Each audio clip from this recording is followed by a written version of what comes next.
Today's tragedy may have catapulted Sandy Hook Elementary into the national spotlight, but the school system here has long been renowned for its excellence. So much so that parents go to great lengths to have their kids attend school in this area.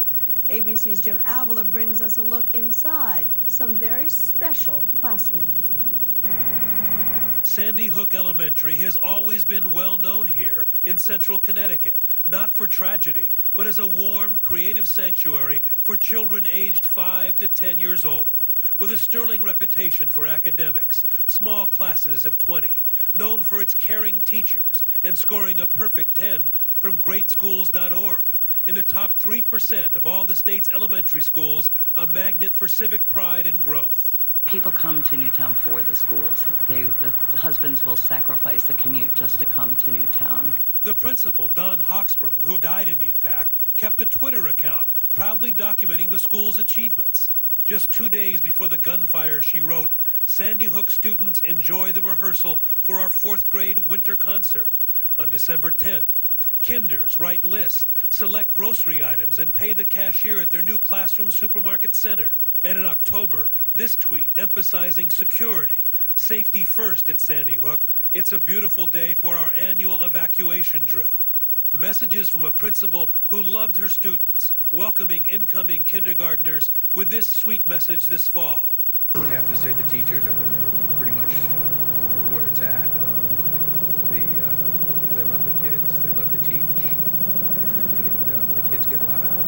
Caitlin Teft spent 6 years at Sandy Hook. She's 21 now and still remembers the warmth she felt at her first school. It's very close-knit. It's a small school, but I don't know. It was just really important to me, really important in my development. So.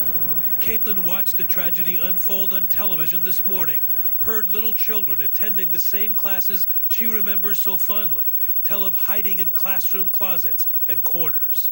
When I was listening to the news, I know the layout of the school, so I can, imagine what was going on, the chaos. So this was really, really close to home. Sandy Hook is indeed quaint, idyllic even, quintessential New England. But here, too, schools have stepped up security.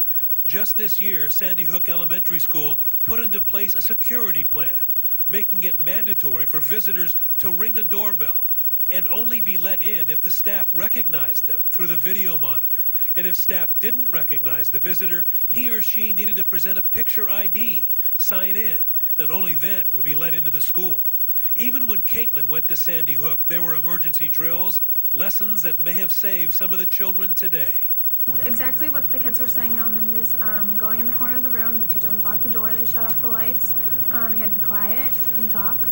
Which is really hard for kids, especially when they think it's not real. So, but I think most of them knew that something was really serious this time. For Nightline, Jim Avila in Sandy Hook, Connecticut. Thanks, Jim. Well, earlier tonight, I was able to see some of the remarkable strength of this small community firsthand when I attended a crowded vigil right down the street at St. Rose Church, where I found scenes of love and resilience in the face of the most incomprehensible tragedy. Where do you put a pain this deep? For hundreds of people in this tiny, tight-knit community, the place was St. Rose Catholic Church. It was part vigil,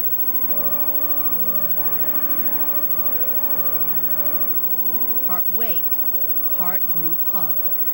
They came to pray, yes, but also just to be next to each other. And while hundreds of them crowded inside the church, even more piled outside. Lighting candles and praying silently. This parish alone lost 6 of its youngest members today. The priest here, Monsignor Robert Weiss, spent most of the day at the firehouse next to the school, counseling their grieving parents. Their parents are, I have to say, that the love in that room, as broken as they are, is just phenomenal. In fact, he told us tonight many of the parents plan to remain at the firehouse overnight, unable to bear the thought of leaving while their children's bodies remain inside the school. I think the reality is settling in that these 20 children are with the Lord now, and they've been taken from them too young. and too innocent. And we just told a little boy about his sister now, and it's just to see his heart, you know, like, who am I going to play with, he said.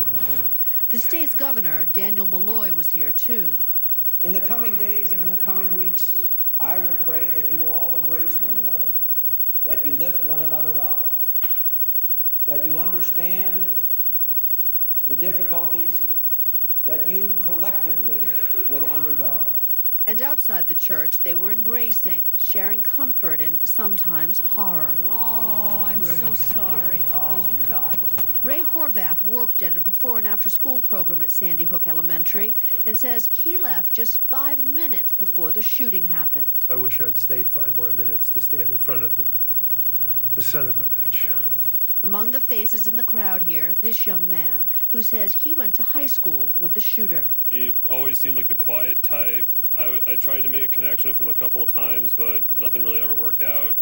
Hail Mary, full of grace, the Lord is with you. But for the most part, people here were not talking about the shooter, but about the children and the others who lost their lives so horrifically. I feel parents who have probably Christmas presents at home for their babies, and just kids who are not coming home, that left today this morning and not coming home. And it breaks your heart.